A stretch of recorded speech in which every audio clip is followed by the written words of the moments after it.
monto bono du ganteme adigban we wato ka jantime ene o tout tete gbaja zamedo bere konto pete e gbaja koso. Sinon, j'avais 2000 dollars et hier nuit j'ai fait des placements. Je te dis mon frère, aujourd'hui le compte a cramé.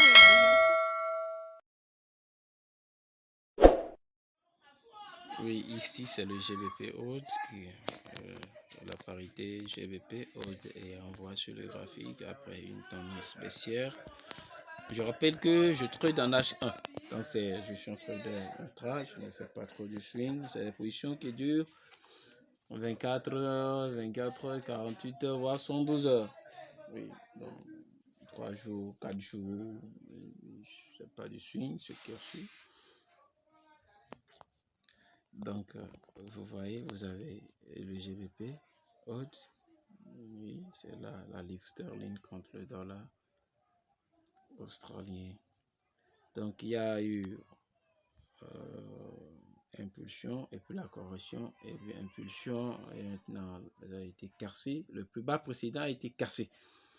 Et maintenant, il y a eu le retest sur ce niveau. Quand on voit bien, c'est ça. Ce pin bar qui vient de toucher le niveau 1,75, l'institut 1,75, c'est bien, qui n'est rien d'autre que le plus bas précédent. Donc, la moyenne mobile qui est un peu éloignée. Donc, ça fait que je ne suis pas rentré, je n'ai pas pris ce truc. Parce que je mise plus sur le retour à l'équilibre que c'est ça. Je vise plus la qualité que la quantité. Donc, je rappelle une fois que la moyenne mobile, le retour à l'équilibre et l'extension, la surextension, je les utilise comme filtre. Donc, c'est-à-dire lorsque toutes les conditions sont réunies et qu'il n'y a pas ça, donc moi, je ne vais pas prendre ce trade. Donc, c'est un joli trade que vous pouvez prendre. Ça dépend de votre stratégie, de vos critères. Moi, mes critères ne me permettent pas de prendre ce trade, malgré ce que c'est un joli trade et vous avez bénéficié de tout ceci. Moi, mes critères ne me permettent pas de le prendre. Donc, j'attends maintenant que la moyenne mobile est plus proche de la zone. J'attends que le prix revienne une deuxième fois sur ce niveau. Et là, je vais prendre facilement ce trade et espérer que des niveaux et viser des niveaux bien plus bas que ça. Des niveaux plus bas que ça. Donc, pour profiter de ce trade, donc la semaine prochaine, je vais surveiller ça. Le GBP Old est à surveiller pour voir ce que ça va donner. Donc, voilà un peu ce que ça donne. Et oui. Odd-CAD, oui, ici on a Odd-CAD, oui, on voit que nous sommes dans le cadre d'une tendance haussière, oui, une tendance belle haussière qui est là depuis octobre dernier, et oui, il y a eu des corrections, oui, et on voit que ça a été cassé, retesté, là, oui, on aurait pu prendre ça ici, ceux qui ont pris ici continuent dans cette tendance, et on voit ceux qui vont prendre ici, il y a une vidéo sur ça. Mais la semaine prochaine, la semaine passée, celle qui vient de s'écouler, c'est que nous avons eu l'opportunité là de rentrer ici. Il y a eu la cassure du plus haut qui est là. Ce plus haut qui a été cassé, matérialisé par le rectangle en gris. Et puis il y a eu le retest sur ça. Donc vous aurez pu prendre ça ici et bénéficier de ce mouvement. Ça vous aurez fait profiter de combien de pips? De 110 pips.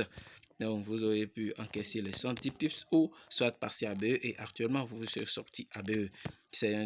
Avec le bougie, quand vous regardez le pattern, oui, de la bougie en rouge, oui, qui est le matot en messie, oui, c'est bien. Ça, donc, vous pouvez entrer à ce niveau, la fermeture, là, vous pouvez entrer. Comme moi, je vous l'ai déjà dit, la moyenne mobile, lorsque le prix à faire le retest sur le plus haut précédent, c'est que c'est encore éloigné de ma moyenne mobile. Donc, ça ne me permet pas de prendre ce trade. Et c'est allé jusqu'à 0,95 crois et c'est revenu.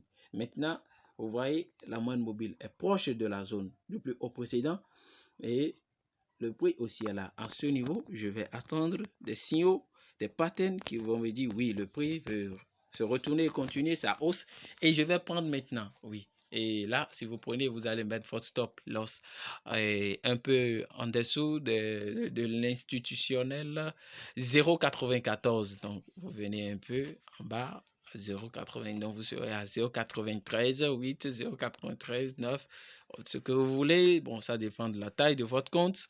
Et vous vous positionnez là et vous prenez cette hausse. Si ça vous sort, c'est que vous encaissez la perte tranquillement et on attend de nouvelles opportunités. Donc, l'autre cadre, comment vous auriez pu profiter de 110 pips pendant cette semaine.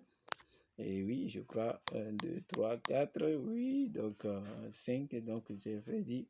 Le mercredi, vous entrez en position, déjà le jeudi, vous avez le 100, 110 pips. Vous entrez le mercredi et jeudi, vous avez 110 pips. Vous coupez, vous sortez, c'est pas mal. C'est pas petit sur le Forex, haute cadre. Bon, vous encaissez ça et vous sortez. Vous attendez une deuxième fois. Maintenant, c'est ça, moi je vise. Donc, je vous invite à suivre ça avec moi pour profiter. Donc, pour profiter, c'est quoi? Vous attendez juste que ça donne un signal haussier, un pattern de retournement au niveau du rectangle en grise. Et ça va. Vous prenez votre boy. Ça va. Oui.